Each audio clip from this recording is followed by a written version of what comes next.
them, which is actually really not true. You see, rhino horns are made up of keratin. There's 2 more up in the bushes on your right.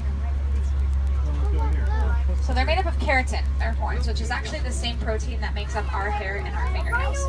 They basically have a giant fingernail in front of their face, and that really isn't very special, right? Probably would have figured that out by now. We'll go ahead and pause for these 2 beauties right up here.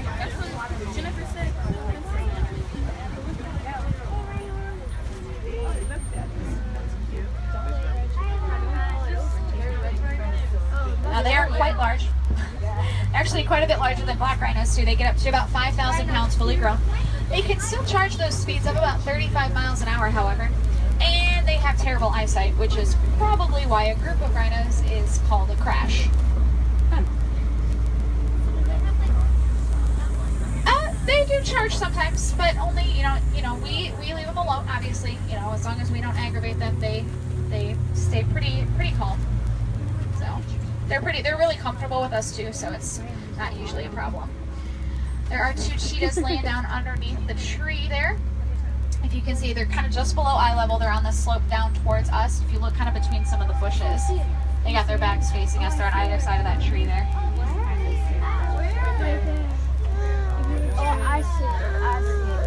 Cheetahs are, of course, the fastest moving land mammals. They've been known to clock in at speeds over 60 miles an hour. And they are one of the only big cats that really hunts during the daytime. Let's see here.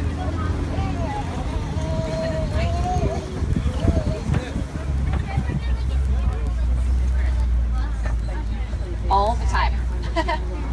All the time. Most notoriously, ostrich, rhinos. Couple antelopes, yeah.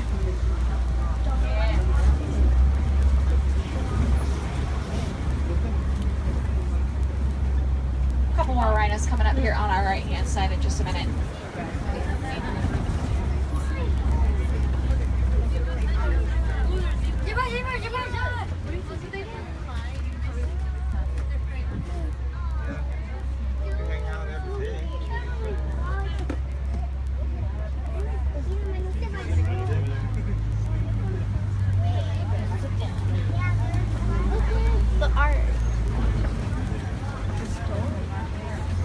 Before I forget, real quick, for any wilderness explorers on board, the name of this truck and your code word is SIMBA1, SIMBA1.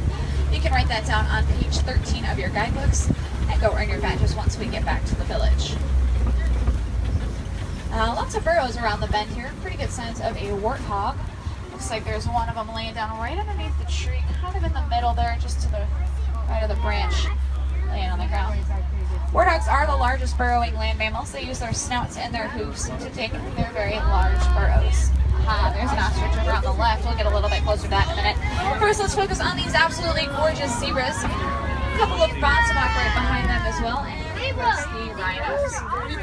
Botswak little brown antelopes are almost extinct in the wild. They mostly exist right now on reserves in captivity. And zebras, they all have their very own set of stripes, very unique. No 2 sets of their stripes are ever going to be the same.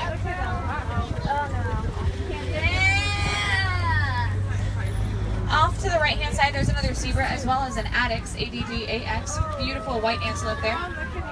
Desert animals can go very long periods of time without drinking any water. Not today.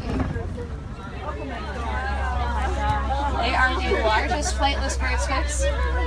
What they lack in flight, they do make up for with speed running at 40 miles an hour.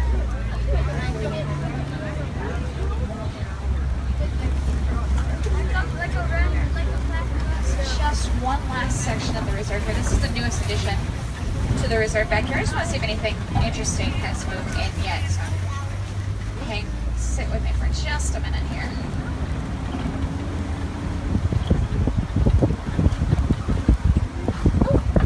Take a look over to your right. You'll see a beautiful antelope there. That is a scimitar horned oryx.